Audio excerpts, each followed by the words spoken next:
कैसे मिला और इसे कैसे स्टार्ट किया?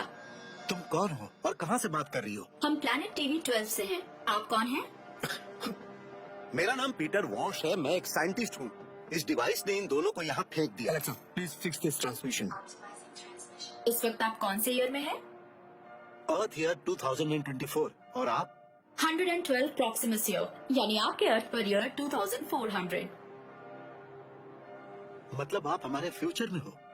फिर इनको यहाँ भेजने का कारण क्या है? हमने इनको नहीं भेजा। स्पेसक्राफ्ट ने 1999 में अर्थ पर एक मिशन भेजा था। यही हमारे स्पेसक्राफ्ट में चढ़े थे।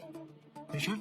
कैसा मिशन? हमारे प्लैनेट में हमेशा होने वाले ब्रेन डेटा का समाधान ढूंढते हुए हमारी टीम 1999 में अर्थ पर गई थी। एक छोटे से इंडियन गांव में वैसी information, interesting.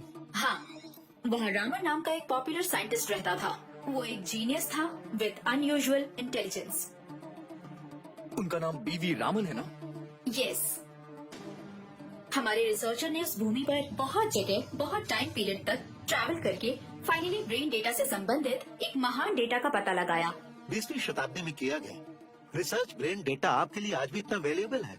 By year 2200 earth extreme radiation होने से भूमि पर कोई भी जीव जिंदा नहीं रह सकता। ऐसी स्थिति हो जाएगी। बाय ईयर 2300 इंसान एक नई कॉर्नियर का इंतजाम करेगा, एक एक्सो प्लैनेट के ऊपर। उसका नाम है प्रॉक्सिमा EV12। जब सब ठीक ठाक चल रहा था, तब एक भयानक समस्या हमारे सामने आई। हमारे नए प्लैनेट में ह्यूमन ब्रेन्स 10% ही नहीं 20% कैपेसिटी यूज कर रहे हैं। एवरेज ह्यूमन ब्रेन्स 10% कैपेसिटी ही यूज करते हैं। सो ब्रेन फेल होकर 40 to 50 इयर्स वाले लोग मर रहे हैं। हम टेक्निकली कितने भी आगे बढ़ जाए, इंसान का ब्रेन कितना काम करता है पूरी तरह समझ नहीं पा रहे हैं। बीवी रमन जी एक विशेषज्ञ के रूप में पैदा हुए थे। उनकी नेचुरल एबिलिटी से वो 25% ब्रेन कैपेसिटी को यूज किया करते थे। इस विशेषता के कारण उन्होंने अपने ब्रेन का रिसर्च किया और अपने एक्सपेरिमेंट्स और थ्योरीज को एक किताब में लिख के रखा था। लेकिन हमें ये जानकारी नहीं है कि उन्होंने अपनी रिसर्च बुक को अपने DNA से कैसे लॉक किया।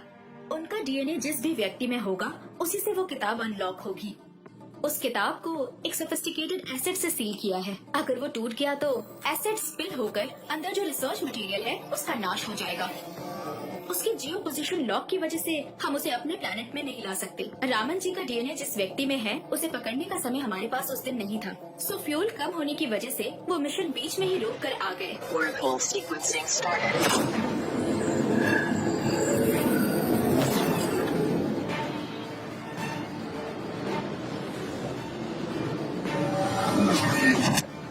Cruising past speed of light.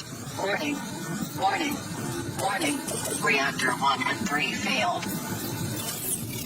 Critical error. Critical error. Critical error. Wormhole sequencing failed. Excess weight identified. थोड़ी दूर यात्रा करने के बाद 2 व्यक्तियों को हमारे लैंडर में बेहोश पाया गया था। उनकी वजह से वेट एक्सीड होकर स्पेसक्राफ्ट इंजन फेल हो जाएगा, ये सोचकर उन्हें डिस्पैच किया। तुम्हारे लोगों को तो उन्होंने बचा लिया, मगर खुद को नहीं बचा पाए।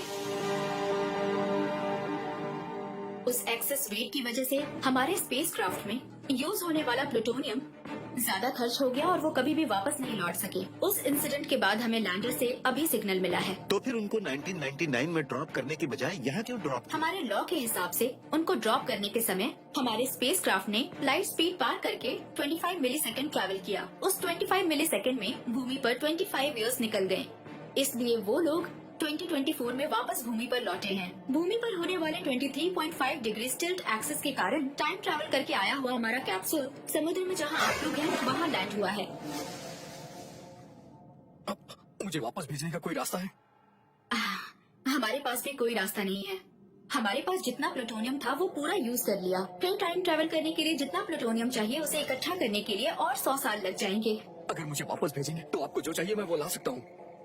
वो DNA जिस व्यक्ति में है मैं उसे जानता हूँ। उनका नाम है आइंस्टाइन। बीवी रावण के परिवार में बस वही एक व्यक्ति बचा है। That's not possible। आपको भूमि पर टाइम ट्रैवल के लिए जो टेक्नोलॉजी चाहिए वो इस वक्त हमारी हद से बाहर है। उस आइंस्टाइन से DNA लॉक ओपन करवा के मैं आप तक पहुँचाऊंगा। इस बार आपके स्पेसक्राफ्ट में मैं नहीं चढ़ूंगा। आपके रिसर्चर अपना रिसर्च मटेरियल लेके आपके पास जिंदा वापस लौट आएंगे। फिर उसके बदले में मुझे वो एक दिन पीछे ले जाइए please. Give us some time।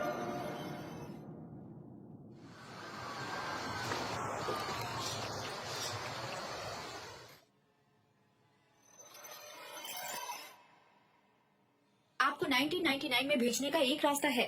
बाकी की डिटेल्स डिस्कस करने से पहले ये बताओ तुम पर भरोसा क्यों करें? क्यों? हाँ, आप और हम कितनों को खो चुके हैं, लेकिन अपना प्रयास नहीं छोड़ रहे। पता है क्यों? क्योंकि घने अंधेरे में भी एक छोटी सी रोशनी के भरोसे जीते हैं हम। आप लोग हमसे 300 साल आगे हैं, फिर भी हम में कोई फर्क नहीं है। इंसान एक दूसरे पे भरोसा न करे तो इंसानियत कैसे बचेगी? आपने वापस जाने के बाद हमें इग्नोर किया तो? आपको अपने ऊपर भरोसा है और मुझे मुझ पे भरोसा है। अपने भविष्य के लिए आपको मुझ पे भरोसा करना होगा और मुझे मेरे भूतकाल में भेजना होगा। इस कैप्सूल के ऊपर रेड स्ट्रिप में है प्लूटोनियम 986। वही हमारा फ्यूल सोर्स है। आपको भूतकाल में 25 मार्च 1999 में भेजने तक का ही फ्यूल है। आपने जब अर्थ छोड़ा था वो समय 7:11 PM था, लेकिन आपको 5:11 PM तक ही ले जा सकते हैं। वैसे हमने इस तरह का प्रयत्न पहले कभी नहीं किया। ये कहाँ तक सक्सेस होगा हमें भी नहीं उस पता। समय से पहले मुझे ले जा सकते हैं क्या? नो, बस एक ही चांस है। ठीक 5:11 पर आए एक चमक को यूज करके आपको वापस भेज सकते हैं। उस दिन के 5:11 PM को ही आपको ले जा सकते हैं। टेलीपोर्ट करने वाले आपके डेटा स्ट्रीम से आपको 1999 में रिक्रिएट करने पर आपके हाथ पर एक टाइमर स्टार्ट हो जाएगा, जस्ट लाइक हम सब टाइम ट्रेवल वालों जैसे। वो टाइमर हमारे आउटर स्पेस से निकलने के बाद आपका भूमि पर कितना समय बाकी है ये दिखाएगा। उस समय के अंदर आप उस बुक को हमारे स्पेस लैंडर को सौंपेंगे तो टाइमर ऑटोमेटिकली अनपेयर हो जाएगा। हमारा लैंडर भूमि छोड़ने से पहले आपका टाइमर अगर अनपेयर नहीं हुआ तो वो ऑटोमेटिकली डिस्कनेक्ट हो जाएगा। अगर वैसा हुआ तो आपका नर्वस सिस्टम ब्रेक होके आपका हार्ट बंद हो जाएगा। रवि, इसमें बहुत रिस्क है। तुम्हारी जान भी जा सकती है, एक बार और सोच लो। सब कुछ होने के बाद जिंदा रहूं या मर जाऊं, मुझे कोई फर्क नहीं पड़ता। मैं तैयार हूं। रवि, सब कुछ ठीक से करना, याद रहे उस साइको से तुम एक बार और मिलने वाले हो। Thanks Peter. Thanks for everything Sarah. Take care. Good luck.